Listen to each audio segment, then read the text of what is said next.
जुड़े हुए टॉपिक्स के साथ। अब हम आज के मेहमान खुसूसी जनाब एस.एम. मुशर्रफ साहब को, जो इंस्पेक्टर जनरल ऑफ पुलिस रह चुके हैं महाराष्ट्र में, उनको सुनेंगे। मैं उनसे गुजारिश करता हूं, sir please come on to the dais and give your views about दहशत गर्दी के असल जिम्मेदार कौन हैं, who are the people who are responsible for terrorism. अभी नकवी साहब ने टेररिज्म की डेफिनेशन बहुत अच्छी तरह से अपने को समझाई। दुनिया में कितनी तरह का टेररिज्म है, उसके अलग अलग डेफिनेशंस क्या हैं, सच टेररिज्म क्या है होता है।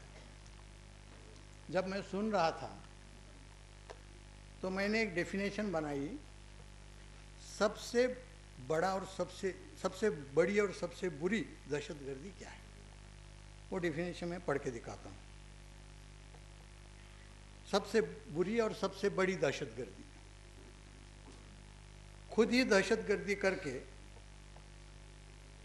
हजारों बेगुनाह लोगों को बेरहमी से कत्ल करके दूसरे कौम पर दहशतगर्दी का इल्ज़ाम थोपना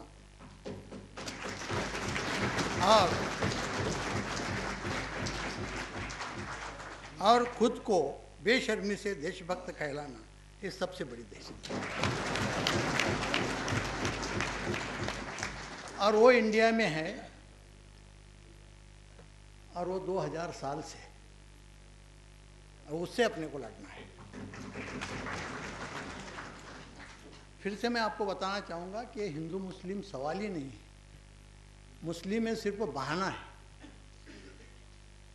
वही मैंने मेरे किताब में वही अलग अलग तरीके से वो बात समझाने की कोशिश की है। सब मुसलमान भाई ये बात समझ लें। अभी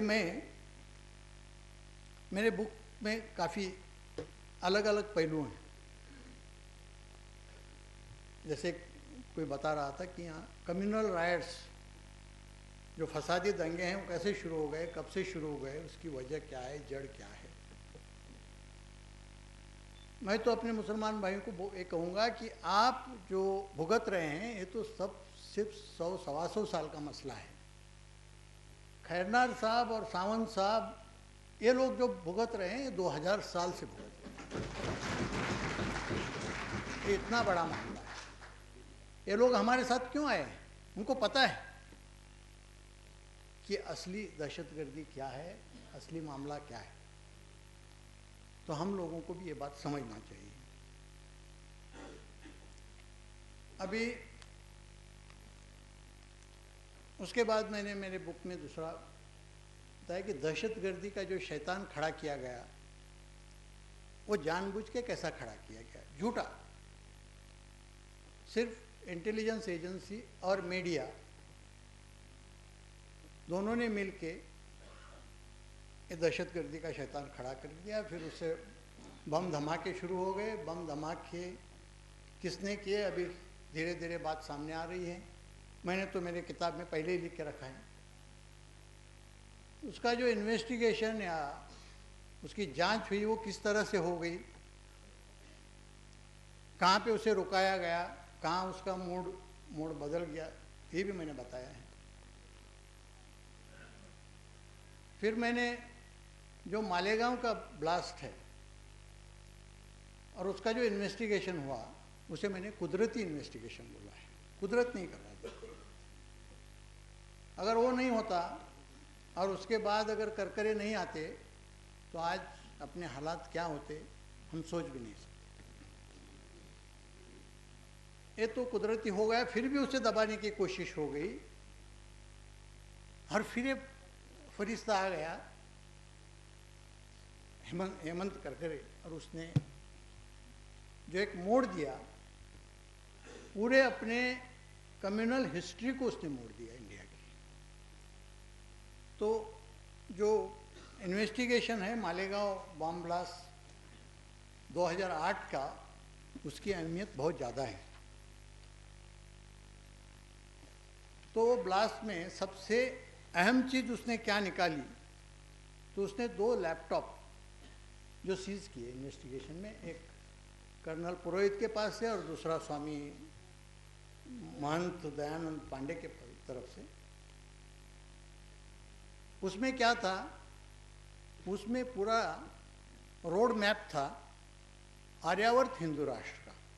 वो हिंदू राष्ट्र भी नहीं बोलते, वो धीरे से आर्यावर्त बोलते हैं।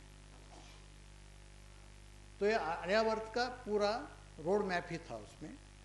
उसके मीटिंग्स, कितने मीटिंग्स हो गए, उसमें क्या डिस्कस हो गया, पूरी बात उन्होंने खुद ही रिकॉर्ड की थी। जो भी सियासतदार थे, जो भी कुछ कौमी लीडर्स थे, बिल्डर्स, कुछ इंडस्ट्रियलिस्ट, कुछ डायमंड मर्चेंट्स, पैसा भी चाहिए ना, उनको जो लगता था कि जो अपने साथ में आएंगे उनको साथ बुला के उनकी मीटिंग्स लेते थे और वो मीटिंग का खुद ही वीडियो रिकॉर्डिंग करते थे। वीडियो रिकॉर्डिंग क्यों करते थे बाद में वो महंत ने बताया। वो बताया कि भाई हम ये तो बहुत बड़ा काम कर रहे थे, ये तो सियासतदार हैं, पॉलिटिकल लोग हैं, कब पीछे हट जाएंगे बोल नहीं सकते, तो इसलिए हम रखते थे कि कहीं अगर वो पीछे हटे तो उनको ब्लैकमेल करें इससे। लेकिन उन्होंने कभी भी नहीं सोचा था कि कोई हेमंत करकरे आएगा और उनकी पूरी पोल खोल देगा। उनको लगता था कि जो भी पुलिस ऑफिसर हैं, जो भी कुछ इन्वेस्टिगेटिव एजेंसीज हैं, ये सब अपने लोग हैं, अगर उनको ये हाथ में मिल भी गया तो कुछ नहीं होगा, इसलिए उन्होंने वो रखा था। हेमंत करकरे ने जो मालेगांव ब्लास्ट से ताल्लुकात रखते थे, ऐसे उसमें के 2 मीटिंग्स के ट्रांसक्रिप्शन किए थे। ट्रांसक्रिप्शन करना यानी लफ्ज़ों में ये करना, क्या उसे बोलते हैं, यानी वो तो वीडियो रिकॉर्डिंग बोलने का था, वो लफ्ज़ों में क्या था उसे मुझे उर्दू वर्ड नहीं आवाज़। तो ट्रांसक्रिप्ट करके उन्होंने चार्जशीट भी बनाया था, उसके साथ वो जोड़ के रखा था। लेकिन चार्जशीट कोर्ट में जाने के पहले ही उनको मारा गया।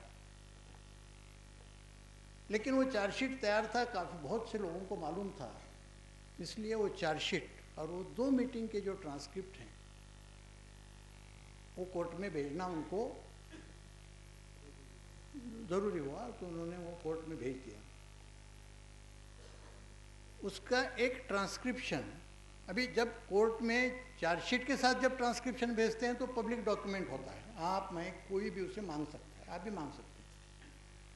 लेकिन मुझे ऐसा किसी ने बताया कि आजकल वो कोर्ट में इजीली नहीं देते, कुछ ना कुछ बहाना बना के टालते हैं। फिर भी मुझे किसी तरह से उसकी एक मीटिंग का ट्रांसक्रिप्शन मिला है। मैं उसमें की कुछ इम्पोर्टेंट बातें जो हैं वो मैं आज उनकी ही ज़बान में पढ़ के दिखाऊंगा। थोड़े 5-10 मिनट लगेंगे।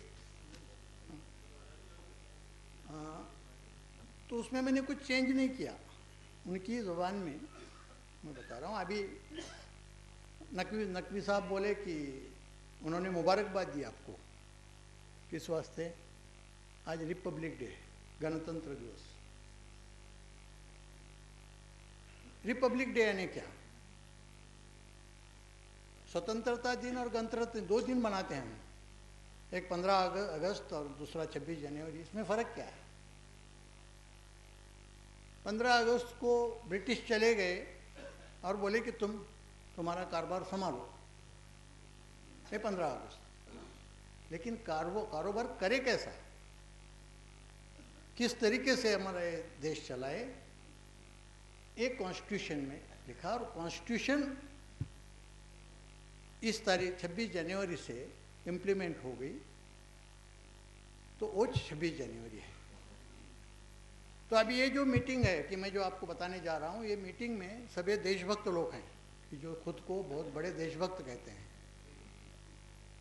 और ये देशभक्त अपने कॉन्स्टिट्यूशन के बारे में, अपने देश के बारे में क्या कहते हैं मैं बताता हूँ। पहला ही सवाल कॉन्स्टिट्यूशन का, इसलिए मैंने वो आपको बात। पहला मुद्दा है उसमें वो ये संविधान हमारी नहीं है और उसे तोड़ डालना चाहिए, ये पहला मुद्दा है। कुछ अंग्रेजी में है पार्ट, कुछ हिंदी में है। वो जब बोलते हैं ना, कुछ अंग्रेजी में और कुछ हिंदी में, जो है मैं उसी ज़बान में पढ़ रहा हूँ। और इसमें ये जो मीटिंग है, ऐसे कम से कम 20 मीटिंग हुए, एक मीटिंग का ब्यौरा है। ये मीटिंग में जो प्रिसाइड हुए हैं, सदर हैं, वो पुरोहित हैं। आप पुरोहित नहीं, अपने दयानंद पांडे हैं, वो खुद को शंकराचार्य का लोग कहलाते हैं। और पुरोहित उनको रिपोर्ट दे रहा है कि आज तक हमारा हिंदू राष्ट्र बनाने के बारे में जो हम कर रहे हैं वो उनको हर मीटिंग में देते होंगे, ये एक मीटिंग का अपने पास है। तो उसमें काफ़ी डिस्कशन हो रहा है और उसने एक ड्राफ्ट कॉन्स्टिट्यूशन भी बनाई है, वो सबका डिस्कशन है, वो तो मैं उसमें नहीं जा रहा। अभी घटना के बारे में या संविधान के बारे में, कॉन्स्टिट्यूशन के बारे में पुरोहित क्या बोलते हैं देखो। We will fight the constitution, will fight the nation, this nation is not ours. ये देश हमारा नहीं है। ये Purohit working serving army officer बोलता है। वही पुरोहित दूसरी बार कॉन्स्टिट्यूशन के बारे में बोलता है, we have to fight the constitution, we have to fight for our independence. फिर पुरोहित बोलता है हिंदी में, इस संविधान को मानना ही नहीं है, नॉकिंग डाउन एक ही तरीका आवश्यक है। फिर दूसरे एक रिटायर्ड आर्मी ऑफिसर उपाध्याय हैं, वो कहते हैं, this constitution is not acceptable to us, will not be acceptable to us, another constitution will come in place and then Hindu rashtra is establish.